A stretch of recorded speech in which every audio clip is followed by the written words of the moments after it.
ਸੱਚੇ ਪਾਤਸ਼ਾਹ ਦੇ ਗ੍ਰਹਿ ਵਿਖੇ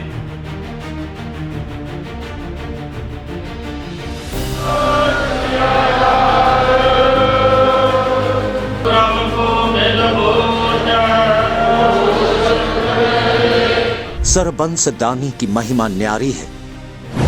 4 बेटे, पिता और मां उन्होंने देश परवारी है। धन धन गुरु गोबिंद सिंह, धन तेरी कमाई, जुग जुग तेरे नाम दी है जोत सवाई। साडे भारत दे स्थान तुसां चरना नाल जो नापे, उस थां दी मिट्टी सोने वर्गी चापे।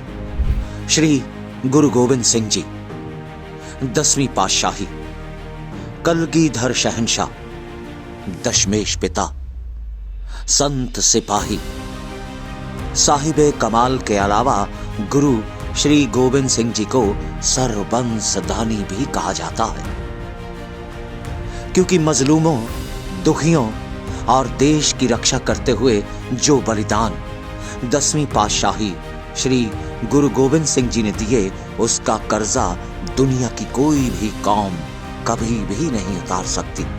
गुरु साहब ने खालसा पंथ की नींव रखते हुए सिख कौम को एक अलग रूप दे उसे मार्शल कौम बना दिया।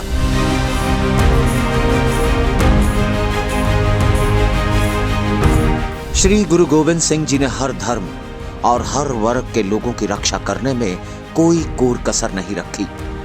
मुगल बादशाह औरंगजेब के राज में सताए गए लोगों की रक्षा गुरु साहब ने करते हुए मुगल सल्तनत को मुंह तोड़ जवाब दिया था।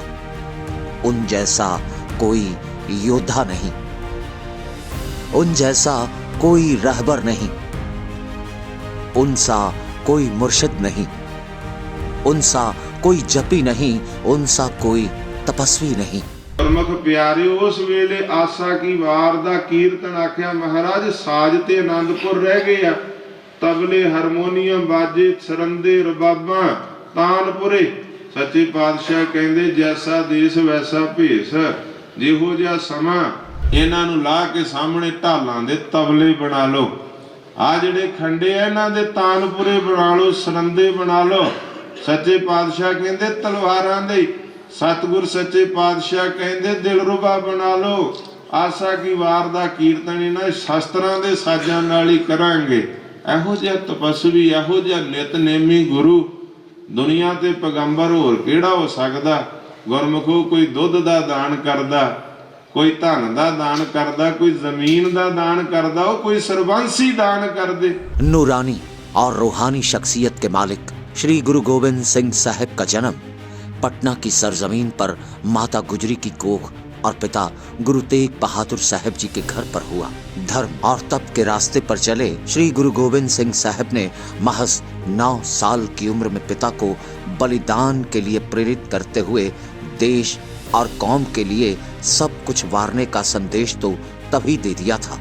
गुरु साहब श्री गुरु गोबिंद सिंह जी ने अपने जीवन काल के बीच 14 बड़े युद्ध लड़ते हुए जुल्म और तशद्दुद को मुंह तोड़ जवाब दिया था। कि मर्द गमड़े धन गुरु गोबिंद सिंह सच्चे पातशाह महाराज जिन्हां ने जबर जुल्म के खिलाफ सरबंस वारिया, कदे पिता वारिया, कदे पुत वारे, कदे आप माछीवाड़े के जंगलों खालसा पंथ की सिरजना की। आनंदपुर साहब की धरती ते मुगलों का खुरा खोज मिटाउण वास्ते जिन्हां ने जबर जुल्म किया सीगा, इस भारत की धरती ते गुरु गोबिंद सिंह सच्चे पातशाह ने महान 14 जंगां लड़ियां और गुरु गोबिंद सिंह ने सर्ब सांझी वालता भाईचारे प्यार इतफाक दा सानू संदेश देता। साच कहो सुन लिहो सबे जन प्रेम कियो तिन ही प्रभ पायो। भारत के चप्पे चप्पे की देता इतिहास गवाही है। हर चीज यहाँ की अद्भुत है, हर बात में राज इलाही है। इस देश के ऋषियों मुनियों ने रूहानियत की तारों से धरती पर बैठे बैठे की बातें चांद सितारों से। यह दाता हुए तो ऐसे कि प्राण के बदले प्राण दिए, यहाँ दानी हुए तो ऐसे सरबंस जिन्होंने दान दिए। कहते हैं श्री गुरु गोबिंद सिंह साहब जहाँ जहाँ गए, या यूं कह लीजिए कि हिंदुस्तान के जिस जिस हिस्से में उन्होंने भ्रमण किया, या फिर जहाँ जहाँ उनके चरण पड़े, वहां वहां 10वीं पातशाही के गुरुद्वारे भी स्थापित होते चले गए।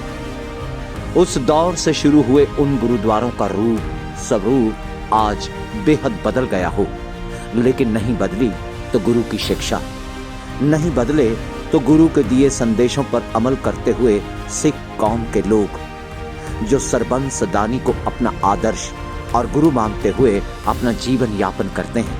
आस्था और श्रद्धा के साथ साथ सिमरन में डूबे हुए लोगों का हुजूम इस गुरुद्वारे में साफ देखा जा सकता है। ते जदों सतगुरु दा जाप करदे ही जल सतूं तू ही, खालस तू ही, जदों सतगुरु सच्चे पातशाह तू ही दी आवाज, हजारां लखां वार तू ही शब्द दी आवाज सतगुरु दी, क्योंकि द्वैत तो एक हो जाना। इस गुरुद्वारा साहिब की झलक देखिए। सुबह का वक्त यानी अमृत बेला, जिसकी महिमा ग्रंथों और शास्त्रों में की जाती है, और उसी अमृत बेला के बीच यह गुरुद्वारा अपनी अलग छटा बिखेरते हुए अपनी और आकर्षित जहां करता है, तो वहीं यहाँ का रूहानी एहसास का जो अनुभव गुरु के चरणों के बीच पहुंचकर होता है, उसका बखान करना शब्दों में बेहद मुश्किल है।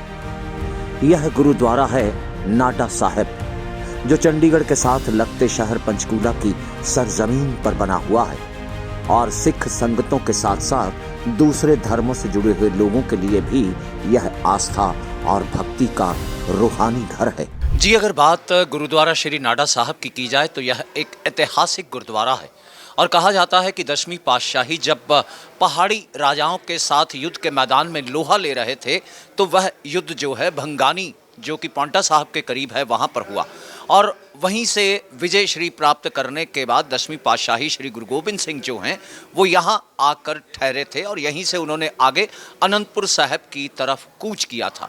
यानी नाडा साहिब गुरु साहिब की चरण छू प्राप्त धरती है, यानी यहाँ पर उनके चरण पड़े थे। इसलिए अगर बात सिख कौम के साथ साथ दूसरे धर्मों के लोगों की जाए तो इस गुरुद्वारे के प्रति आस्था और श्रद्धा रखते हुए यहाँ पर लोग जो हैं गुरु के चरणों में शीश निभाने के लिए पहुंचते हैं। गुरुद्वारा श्री नाडा साहिब के नाम के पीछे भी एक रोचक दास्तान है।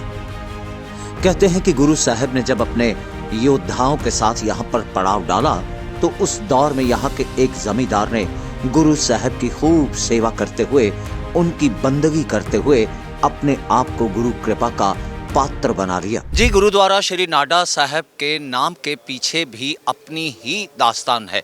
अगर बात उस दौर की जाए तो अनंतपुर साहिब की तरफ कूच करते हुए 10वीं पातशाही कलगीधर शहंशाह श्री गुरु गोबिंद सिंह जी महाराज यहाँ पर रुके थे, और उस वक्त यहाँ पर एक जिमीदार हुआ करते थे नाडू शाह, जिन्होंने गुरु साहब की सेवा करते हुए उन्हें जो है हर तरीके से मदद पहुंचाई। लिहाजा गुरु साहब ने उन्हें वरदान देते हुए इस बात को उचारा था कि एक दिन यहाँ पर धार्मिक स्थान बनते हुए अपनी महिमा जो है वो दुनिया के कोने कोने तक पहुँचाएगा, और यही कारण है कि नाडू शाह के चलते इस गुरुद्वारे का नाम भी नाडा साहब के नाम से विख्यात हुआ। गुरु श्री गुरु गोबिंद सिंह साहब हम सभी पर मेहर की बरसात करते हुए हमें सिमरन का बल बख्शें।